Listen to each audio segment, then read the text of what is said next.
ሰላም ጤና ይስጥልን ውድና ክቡራት ቤተሰቦቻችን ውድ ኦርቶዶክሳውያን እንዴት አላችሁ? እንዴት ቆያችሁ? እንዴት ሰነበታችሁ? ሰላማችሁ ብዝት ይበል። እንግዲህ ዛሬም አንድ መረጃ ወደ እናንተ ለማምጣት ወድጃለሁ። ይሄ መረጃ ጉልበት እንዲኖረውም ጭምር እንሻለን። እጅግ በደንብ አድርጋችሁ ላይክ እና ሼር በማድረግ ጀምሩ። ላይክ የማያደርግ እንዳይኖር።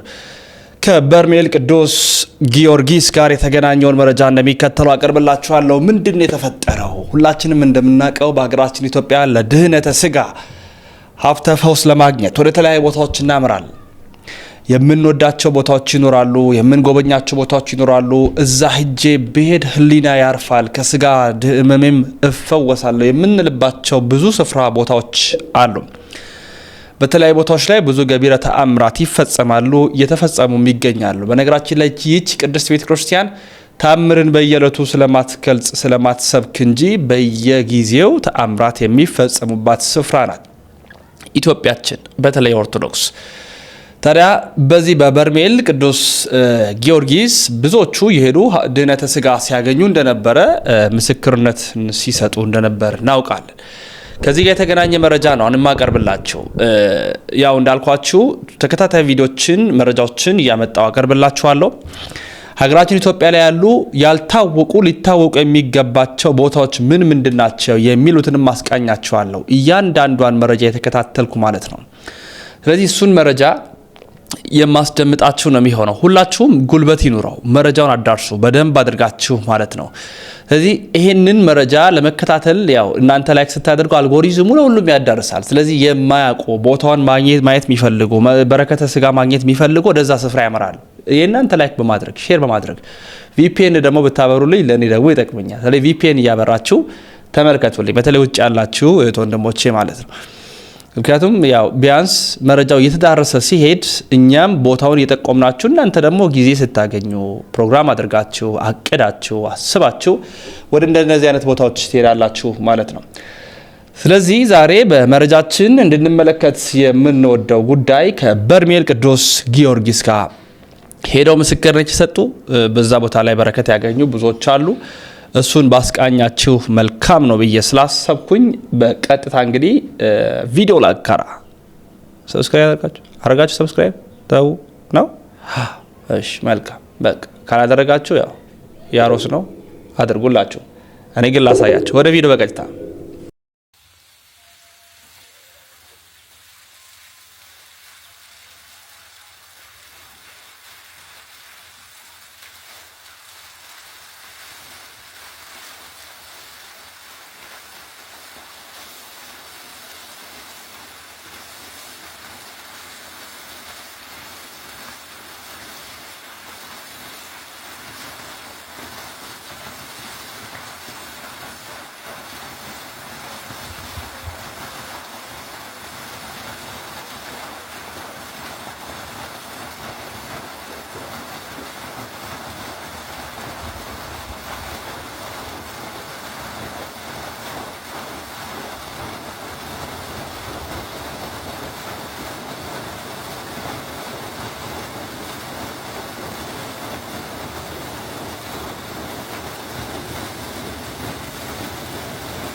ታስረን ቁጭ ስል ቴንሽን ትሆናለህ። የሆነ መታሰሩ እንደፈለክ አለመሆን ትንሽ እንትን ይላል መጀመሪያ እንዴ ለምን እንደዚህ ያደርጋሉ ምናምን ብዬ እኔ ልቆጣውላ ነበርና ከዛ ጸበሉ ከወጣ በኋላ በማጥንቱ ነው እኔ እንትን ያልኩት የተሰወርከው። በቃ መልካም ቦታ ነው የወሰደኝ እግዚአብሔር እና ደስ ሲል ነበረ። እዚህ አሁን ዶርቃ ሚዲያ ላይ ብዙ ቀርበዋል ሰዎች ብዙ ስለቀረቡ እንደ ጸበል ውስጥ እንዲያዩ አዲስ ነገር አይደለም። ግን እኔ የኔ ታሪክ ብዙዎች ከእንትኖች ውጭ ናቸው፣ ከጸበል ውጭ ናቸው ብዙዎች። እሺ ከጸበል ውጭ ምን አጋጠመ? መጀመሪያ አንድ ልጅ ገና ግቢ ውስጥ ገባ ተከተለኝና ሁለትና አወቀኝ። እኔ በብዛት በጣም ራሴን ደብቃለሁ ገዳም ውስጥ ሲል ብዙዎች ሰዎች አያውቁኝም። በኋላ ነው የሚያውቁኝ። አንተም አይታለህ። አሁንም እኮ እኔ ቦታው ላይ የዛ ጊዜ አይቻለሁ አውቃለሁ። አንድ ዘፈኖችህንም አያቸዋለሁ። ግን ዛሬ ደግሞ ሳገኝ ማስክ አድርገህ ምን ብለህ ኢቭን ትንሽ መንገድ እስከምንጓዝ ድረስ አለየሁም። ያው አጋጣሚ በሰው አማካኝነት ስለሆነ ያገኘሁህ ማለት ነው። እና ብዙ ጊዜ ራስህን ትደብቃለህ። ለምንድን ነው? አንደኛ ቤተክርስቲያን ነው ከስራዬ ጋር ትንሽ እንትን ያለው። ሁለተኛ እዛ ሲሄድ ራሱ ለሰው ፈተና ሆናለሁ። ለሰው እኔን አይቶ ማሰብ የለበትም ምንም ነገር ጥሩም መጥፎ። ለዛ ነውና አሁን የምነግርህ አጋጣሚ ይሄ ነው። ልጅ ልክ እንዳየ በርሜል ጊዮርጊስ አየኝና በቃ ተስፋ ቆረጠ። ሲያይ ምን አለ? በቃ ምናምን አለኝ ማለት እዛ እንግዲህ በርሜል ቅዱስ ጊዮርጊስ ላይ ብዙ የሚነሱ ማለት የማይደበቁ ሰዎች በትችት መልክ የሚናገሯቸው ንግግሮች አሉ። እንግዲህ አሁን ሳይኮሎጂካሊ ስለተረዳው ነው ጸበሉ ይገላል ወይ በቃ ተሞታል አይደል? በቃ እንደዛ ነገር ነው ልጁ። ወይም በቃ እዛው በርሜል የሚቆጣኝ ወይ አስሮ የሚያስቀምጠኝ ሆነ ምናምን እንደዛ ነው ያሰበውና እሱ በሰውኛ ነው ያሰበው። ኖርማሊ እግዚአብሔር እንደዛ አይደለም። ቀደም እንደነገርኩ እንደውም በአብዛኛው አሁን የሙስሊም እህትና ወንድሞቻችን አሉ ጸበል ውስጥ ቀድሞ የሚፈሙት እነሱ ናቸው። ሲመጡ ጸበል ለመመለስ ለማስተማር አጋጣሚ የገጠመህ ነገር ነበረ? እንደዚህ ከናንተ ጋር የተጓዙ ሙስሊሞች ነበሩ? በጣም ብዙ ሰው ነበር። ፕሮቴስታንት ነበረ። ፕሮቴስታንት ተፈውሰው ሲመለሱ አውቃለሁ። እነግርሃለሁ። እሱ ነው የዚህ የልጁን ልንገር የገጠመ ነገር እና ግቢ ውስጥ ልክ ያው ሲገባ ገና ከባህር ዳር ጀምሮ ነው ነገሮች ሁሉ የሚቀያየሩት። ነገር ይልሃል ምናምን። ወደ ጸበሉም ስትሄድ ያለ ትንሽ የታመቀም የተደበቀም ካለ በቃ ሰው ይለዋወጣል ሰውና እኔ ግን የገጠመኝ ግቢ ውስጥ ነውና ግቢ ውስጥ እንደገባ ምናምን አለ። በቃ ልጁ አስኔን አይደል አለኝ። አስኔን ነኝ አልኩት። መደበቅም አልፈልግም፣ ምክንያቱም ታቦቱን በጣም ፈራዋለሁ። እዛ በርሜል ጊዮርጊስ ያለውን በጣም ነው ፈራው ስቲል እስካሁን። ከዛ ምን አለ? ከዛ እኔ ጄሪካን ምን ተሰማህ ግን? እሱ እንደዚህ በቃ ሲያለዛዝንብህ የሆነ ተስፋ ሲቆርጥብህ አንተ ምን አሰብህ? ደግሞ የቆየ እኮ ነው እምነት ተቀባብተዋል ያስተናግዳል ልጁ ነው ያልኩት። በቃ ግን ምንድነው ምን ያህል የተለየ ቦታ ቢሆን ነው? ምክንያቱም ብዙ ቦታ እናለማለን እኛ እንሰራለንና ገዳማት ማለት ነውና ደነቀኝ ልጁ እንደዚህ ሲል። ፍርሃትም አለ። ከዛ በኋላ አጋጣሚ ልጁ እምነቱን ምናምን ታጥቦ መጣና እሱ ቀድሞ ገባና እኛ እዛው ግቢ ውስጥ ሆነን ጸበል ግቢ ውስጥ ሆነን ቆመን እየጠበቅን ነው ማለት። ለመግባት ፈራህ? ልጁ እንትን ካለ በኋላ ሰው እንደደስ እንኳን ሳይፈር ይቻላል። የሚደፍርም አለ ብለህ ነው በርሜል ጊዮርጊስ ግቢ ውስጥ ገብቶ የሚደፍር ሰው እኮ የለም። አሁን ሚዲያዎች ላይ የምሰማቸውም ደፍረው የሚናገሩት እርግጠኛ ሆኜ ያልተጠመቁ ናቸው ብዬ ነው ማምነው። ምክንያቱም የበርሜል ጊዮርጊስ ጸበሉን በትክክል እነሱማ ያልሄዱ ያልተጠመቁ ያላዩት ናቸው እንጂ ደፍሮ የሚናገር ሰው የለም። የተጠመቀ ሰው አይደለም ጸበሉን የጠጣ ደፍሮ የመናገር እንትን የለው። ሰውን ራሱ እንዴት እንደምታከብር አስኔ የልጁን ጨርስልኝ። እሺ እና ልጁ ጋር ኖርማሊ ተራይ የጠበቅኩ እሱ ገባ ማለት ነውና እዛ ተሰወረ። ጸበሉ መጣ። እንደውም ከታሰረ በኋላ በዚች ቦታ ነው ጸበሏ የምትመጣው ዳር ላይ ስትሆን ማጥንቱም መጣ ምናምንና ልጁ ተሰወረ እና ያየሁት ነው ሁሉንም ያየሁ። ከዛ መለፍለፍ ጀመረ ልጅ።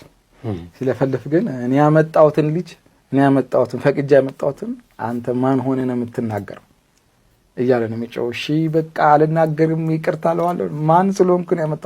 ልጁ ራሱ ይጮሃል ይናገራል። እኔ የሰማው ነበር። አንተ እንደዛ ለመጣ ስላለ በቃ እንዴት መጣ ለመጣ ምናምን ስላለ ያና አሳየኝ ማለት ነውና ጊዮርጊስ አግዞልኝ አይደለም በነገራችን ላይ ግን ምንድነው እኔን ግን ትልቅ ቦታ አስጠውት ለቦታው። ለምን ብዙ ቦታ እንዲህ አይነት ነገሮች ሊኖሩ ይችላሉ። ግን የዚህ የጊዮርጊስ ቀጥታ ነው። እምቢ ካልክ በጉልበት ይመራሃል፣ አይ ካልክ ደግሞ ያስተካክላል። እና ጸበል ውስጥ እሱን አይቻለሁ ነው ማለት። በጣም ነው የሚገርመው። ከጸበል ውጭስ ያሉት ነገሮች? ከጸበል ውጭ አሁን ላንተ ነው ማለት ለመጀመሪያ ጊዜ ነው የነን ይፋ ማድረገው። በመጀመሪያ ጥምቀት ኮምፕሊት እንዴ ወይ አእምሮ የፈጠረው አንዳንዴ አእምሮ የሚፈጥርብህ እንትን አለ አይደለ ወይ የሆነ ነገር ታስብና ከዛ ጋር ተቀላቅሎብህ እንትን የመጀመሪያ ቀን አየሁኝ። በመጀመሪያ ቀን አልናገርም ብዬ ሁለተኛውም ቀን እንደዛው ስቲል ነው የለም ካመንከኝ ማለት ከዚህ በላይ ምስክርነት አለ እንዴ? ረጅም እንዴ እኔ ካንተ ጋር እንደዚህ ረጅም ሰዓት እንደዚህ ልቀመጥ በታምር አልችልም። በታምር ያውም ደግሞ 16 ሰዓት ከባህር ዳር እስከ በርሜል ጊዮርጊስ ድረስ ታውቃለህ 16 17 አቨሬጅ ስታወጣ ማለት ነው። ለሊት 10 ሰዓት ትነሳለህ፣ ያው እዛም ደርሶ 1 ሰዓት 12 ሰዓት ምናምን አካባቢ ነው። እና እንኳን እዛ መኪና ላይ እንዲህ ተሰፍቼ ቁጭ ብዬ ይቀርና በየደቂቃው ወንበር ላይ ቁጭ ካልኩ ኢቭን ስራ እንኳን ሰራ ማለት ነው በየማሉ የተነሳው ወካርጌ ምናምን ራሴ አፍታትቼ ነው የምቀመጠው። እንደዛ ካልሆነ አልችልም። በጣም ክሮኒክ የሆነ የጀርባማ ማለት ነው።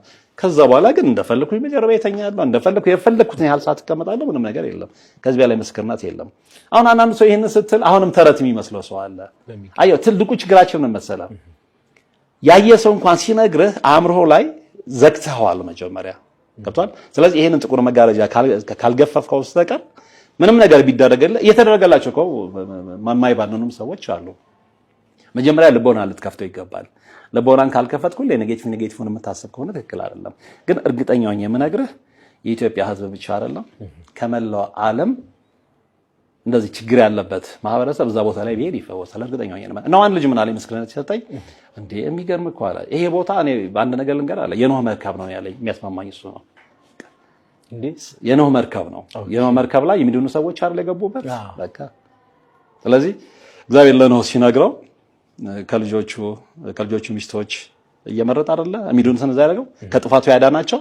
ስለዚህ ያ ቦታ የኖህ መርከብ ነው። እዚህ ቦታ ላይ መጥቶ እዚህ ቦታ ላይ የገባ ሰው ይደናል ነው ከጥፋት። ያንን ነው ባይኔ ተመለከትኩት። ይሄንን ማንም ሊያስተባብለኝ አይችልም ከአይኔ በላይ ምስክር ስለሌለ። ምክንያቱም አንዳንድ ሰዎች እንደዚህ ነው ምናምን ብለው እንትን ይላሉ አይደል? ከነሱ አንደበት የኔ አይን እውነት አለው። ገብቷል? ያየሁት ነው። የነሱ አንደበት የሰሙትን ነው የሚያወሩት። የኔ አይን ደግሞ ሪያሊቲውን ተመልክቶታል። ስለዚህ ሚዛኑ የቱ እንደሚደፋ ደግሞ የሚያውቅ ያውቀዋል። ስለዚህ ያየሁን ነገር ደግሞ ማንም ሊያስተባብል አይችልም። እንዴት ነበረ ግን ያንተ ጥምቀትስ? እውነት ለመናገር መደናውን የመጀመሪያው ምን ሆነ መሰለህ? እግዚአብሔርን የማመሰግነው ግን ዙሪያዬን እመለከታለሁ እንትን ከማለት በፊትና ልክ አሁን ወደ በርሜል ስትገባ ልክ ስታጠፍ የሰማዕቱ ምስል ያለበት አለ አይደል? ሁሌ እዛ ጋር ሄጄ ተንበርክኬ ከሰገርኩኝ በኋላ ለሱ ምን እነግረዋለሁ ለአንተ ምን ማልነግርህ ማለት ነው። እና እሱን እነግረውና እገባለሁ። በቃ ሁሌ እሱን ነው የምነግረው። ከሰማዕቱ አንተን ብዬ ነው የመጣሁት። ይሄንን ያህል ኪሎ ሜትር ታውቃለህ፣ አውቃለሁ። ይሄንን ነግሬሃለሁ። ከዚህ በኋላ ህይወቴንም ምንም ለአንተ ሰጥቻለሁ፣ እገባለሁ። ሰለሞን አመንከኝም አላመንከኝም አንድ ቀን ፈርቼ አላውቅም። አንድ ቀን ሰዎች ልክ ሲገቡ ጥምቀት ይፈራሉ። እኔ አያለሁ ዙሪያዬን እስክንትን እስከምንል ድረስ አያለሁኝ። ሳይ ግማሹ ይንቀጠቀጣል፣ ግማሹ ያፋሽጋል፣ ግማሹ በቃ ገና አንተ ሲል መጮህ ይጀምራል ማለት ነው። እግዚአብሔርን ነው የምልህ እኔ ራሴን ለማገናና አንድ ቀን ሳምንቱ ሙሉ ስንጠመቅ አንድ ቀን ፍርሃት የሚባል ነገር የለም። ቁጭ እላለሁ፣ ትታሰራለህ። የመጀመሪያዋ ቀን ብቻ ምን ገጠመኝ? ገባን፣ ታሰርን። ልክ መዓዛው ይመጣል አይደል? መዓዛው ሲመጣ ትንፋሽ አጠረኝ። ከዛ እንትን አልኩኝ እና ምንድነው እኔ የገመትኩት ለካ ባህሪው እንደዛ ነው። የሆነ ትንፋሽ ያሳጥራል ምናምን ነገር በኋላ የተረዳሁት።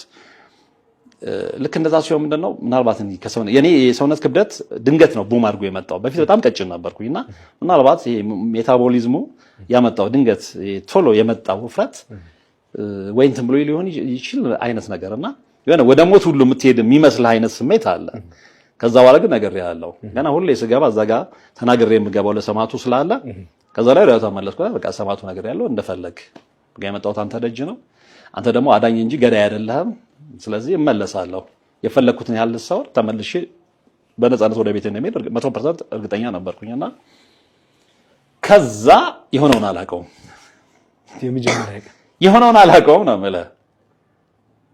የት ልሁን ምን ልሁን ፕላኔት ላይ ልውጣ አዲስ አበባ ልሁን በርሜል ልሁን ምንም የማውቀው ነገር የለም። ከዛ ልክ እየቆየ ትመለስ የለ ስመለስ ልክ አይኔ ሲገልጽ አጥማቂዎቹ ልጆች አየኋቸው። በርሜል ነው ያለው የመጀመሪያ ጥምቀቴ በደል ተጠናቋል ያልኩ ማለት ነው። ከዛ ወጣው በቃ የተሰማኝን ስሜት ልነግርህ አልችልም።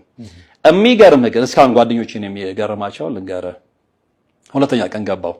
ታምነኛለህ? እንግዲህ አንተ ብዙ ሰው ታናግራለህ፣ ያው ብዙ ሰው ይዘህ ስለምትሄድ። ሁለተኛውን ቀን ከመጀመሪያው ሰከንድ ጀምሮ እስከ መጨረሻው የሚሆነውን አቅ ነበረ። ታምነኛለህ? ዙሪያዬን ጠቅላላ የሚጠመቁትን እያየሁ ነው። እንደዚህ በቃ ሁለተኛ ታሰረን አለ። ከዛ ዛሬ ደግሞ ምንድነው የማየው ብለህ ነው የምትገባው። ያው ሚዲያው የፈጠረብህ ጫና ስለሆነ ማለት ነውና ግን እኔ የኔ ፕራዮሪቲ ጥያቄ እሱ ስላልነበረ ትልቁ ነገር ምንድነው በቃ እጸበላለሁ፣ እድናለሁ። ጥያቄ መልስ ያገኛል፣ ለልጄ ለባለቤቴ እጸልያለሁ፣ መልስ ይሰጠኛል ብዬ ነው የምገባውና እሰወራለሁ የሚለው እኔ አንድ ቀን እንትን ብሎኝ አያውቅም። ግን ከተሰወርኩ በኋላ ምን ያለው የሚለው እንደ ሰው ትጓጓለህ። ከፍራቻ አንፃር አይደለም፣ ሲኦል ይወስደኛል ገነት ይወስደኛል አይደለም። እኔ ማንኛ ነው ገነት የምገባው? ገብቷል? ፈራጁ እግዚአብሔር ነው። በኔ ስራ ገብቷል? አሁንም የክብር ቦታ ላይ አቆመኛል፣ የማይገባኝን ቦታ ሰጥቶኛል። ያ ለኔ በቂ ነው። ያኛውን ደግሞ ሌላ አጀንዳ ነው። ግን ሁለተኛው ላይ ስገባ ለራሴ በሚገርመኝ ሁኔታ ማለት ነው። ግን ሁሌ ምን እላለሁ መሰለህ፣ ልክ ስገባ እንትን እንደምደጋግም አውቃለሁ ከመጀመሪያው ጀምሮ እስከ መጨረሻው። ይሄ ቅዱስ ቅዱስ ኃያል ኃያል ኤሎሄ አዶናይ ኤልሻዳይ ጸባዖት እሱን እደጋግማለሁ ሁሌ መደዳውን ሰባቱንም ቀን ተሰል እሱን እንትን ላለውና መጥቶ ከስራ አይደለም የሚጀምረው። ከስር ልክ እያለሰረሰ መጥቶ ልክ ጸበሉ መጥቶ ሲያርፍ ካሁን ተሰውኩ ምንም የለም። ካሁን ጭራሽ ዞር ብዬ ሰዎች ማየት ጀመርኩኝ። አጠገብ ያሉት ሰዎች ማለት ሲሰወሩ ስለ ያው መሰወር እንትን ነው መንፈሳዊ መነጠቅ ነው አይደል? እሱን እነሱ ናቸው የሚያውቁት። ግን ፊታቸው ላይ የማነበው ነገር አለ ሲወራጩ ምናምን እያንዳንዱን እንትን እከታተል ነበረ። ተጸብዬ አልቆ እስክንወጣ ድረስ አቅ ነበረ ሁሉን ነገር። እሱ ለራሴም ገርሞኛል ለምን እንትን እንዳላልኩኝ ማለት ነው። ሁለተኛው ቀን ከዛ በኋላ ግን በቃ እንዴት ይልንገር። ሶስተኛው ቀን ላይ ምን ሆነ? ገባን ያው ልክ ታስረህ የምታደርሰውን ጸሎት አድርሰህ ልክ ከስር መጥቶ ማለት ነው እንትን ሲል ኖርማሊ ያው ትጠፋለህ፣ ትነጠቃለህ። ልክ ስነጠቅ ምንድነው ይሄ ሐምራዊ ግርግዳ የለም? ሐምራዊ ግርግዳ ድምቅ ያለ በብርሃን የታጀበ ሐምራዊ ግርግዳ መጥቶ ፊት ለፊቴ ላይ ማለት ነው ልክ እንደ ስክሪን እንትን አለ። ከዛ በነጭ ጽሁፍ መጻፍ ጀመረ እና ጓጓው ምንድነው ጽሁፉ የሚለው ነገር ማለት ነውና እንዴ ምን አይነት ብርሃን ነው? ብርሃኑ ደስ ይላል። ሐምራዊ ነው ግርግዳው፣ ግን ብርሃኑ ደስ የሚል ሐምራዊ ላይ ነጭ ላይት ሲያርፍ የሚመጣው ነጸብራቅ የለም? እሱ ላይ ነጭ ጽሁፍ ነው የሚጻፈው። ለማንበብ እሞክራለሁ፣ ግን ጽሁፉን ማንበብ አልችልም። ገብቷል? ግን በጣም ይገር ሆናለሁ። በተለይ ደግሞ ጽሁፉን ለማንበብ ባልቻልኩበት ሰዓት ደግሞ የበለጠ ጽሁፉን ለማንበብ ጉጉቴ እየጨመረ ይመጣል። ከዛ በኋላ ጠፋ። ገብቷል? ከዛ በኋላ ተመልሼ እንደገና ወደ ማንነቴ ስመለስ የማስታውሰው ያንን ግርግዳና ነጭ ጽሁፉን ነው። ነጭ ጽሁፉ ምንድን ነው ብትል ያልስ ከዛ በኋላ ባሉት ጥምቀቶች ጠቅላላ ተሰውሬ ያለው ምን አየህ ብትል ግን አላስታውስም። እና አረም ከቃላት በላይ ነው የምልህ። ለዛ ነው ከቃላት በላይ እና እንዴት ብለህ እሱን እኮ ነው የምልህ። እኔ አሁን ፕሮግራም ስሰራ ምን ብዬ ነው የምሰራው አላውቅም። መግለጽ አይከብደኝም ብለህ ያየሁት ምስክርነት ስላለ ሰዎች ሲድኑ ስላየው፣ የታወረ ልጅ ሲበራ ስላየው፣ ሽባ የነበረች ልጅ ስትተረተር ስላየው፣ ኖርማሊ ስትድን ስላየው እሱን መመስከር እችላለሁ በአይኔ የተመለከትኩት ስለሆነ። ግን ይሄንን በምን ቃል ነው የሰማዕቱን ተአምር የትኛው ቃል ነው ሊመጥነው የሚችለው? አይመጥነው። የኔ ቃል አይመጥነውማ። ገብቷል? የሱን ደግነት፣ የሱን ተአምር፣ የሱን ድንቅ ስራ የኔ ቃላቶች አይመጥኑትም። ሰለሞን በጣም ጥሩ ሰው ነው፣ የምትሰራው ነገር ትክክል ነው ምናምን ብዬ አፕሪሼት ላደርግ እችላለሁ በሰውኛ። ሰማዕቱን ግን እንደዛ ብዬ ብል ያሳነስኩት ነው የሚመስለኝ። ገብቷል አይደል? ስለዚህ የኔ በቃ በደፈናው ያለው ነገር ትናገርና ውስጥ ግን አይረካም። ሌላ ቃላት ልትፈጥር አትችልም። ሰው ነህ፣ አቅምህ ውስን ነው። ከዛ በላይ መሄድ አትችልም እንጂ ከዛ በላይ መሄድ ብችል ኃይል ቢኖረኝ ኖሮ ከዛም በላይ አነክሰው ነበር፣ ግን አልችልም። ምክንያቱም ታምሩ ድንቅ ታምር ነው ብለህ ብቻ በቃላት የምታልፈው አይደለም። ለምንድን ነው ሰው የሚተቸው ግን ያንን ቦታ? ይኸውልህ እሱና ብዙ ጊዜ እኛ ሀገር ውስጥ የተለመደ ነገር አለ አይደለ? ብዙ ጊዜ የተለመደው እኛ ሀገር እስኪ ብዙ የሚተቸው አቃቀር የሚያወጡ ሰዎችን ተመልከት። የማይሰሩ ሰዎች ናቸው። ገብቷል? ቁጭ ያለ ሰው ስራ ፈት የሆነ ሰው አቃቀር ሲያወጣ የሆነ አሁን ለምሳሌ ፍለፊት የሚታይ ነጭ ግድግዳ አለ አይደል? ነጩ ግድግዳን አይደለም የማየው ከታ ነጩ ግድግዳ ላይ ብላክ ስፖት ትንሽዬ ዶት ነው የምፈልገው። ይሄ የሰው ልጅ ሁሌም የተንጋደደ ባህሪ ነው ይዘን የመጣነው ተፈጥሯዊ የተንጋደደ ባህሪ ግን ሊታረም የሚገባው ማለት ነው። ስለዚህ እነዚህ አይነት ሰዎችን እዛው ሄዳችሁ ተመልከቱ ከማለት ውጭ ምንድነው የምትላቸው? እኔ እኮ ይኸውልህ የሆነ ነገር ላይ ካላሳመነኝ ሎጂካሊ ላሳመነ ይገባኛል አይደል?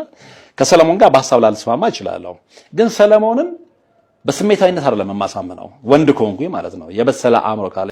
የተወዳችሁ ቤተሰቦቻችን የዛሬ መረጃዎቻችን ይህን ይመስላሉ። መረጃው ለመላው ዓለም እንዲዳረስ ላይክ፣ ሼር በማድረግ ትብብር አጋርነታችሁን በማሳየት ከጎናችን መቆማችሁ እንዳይዘነጋ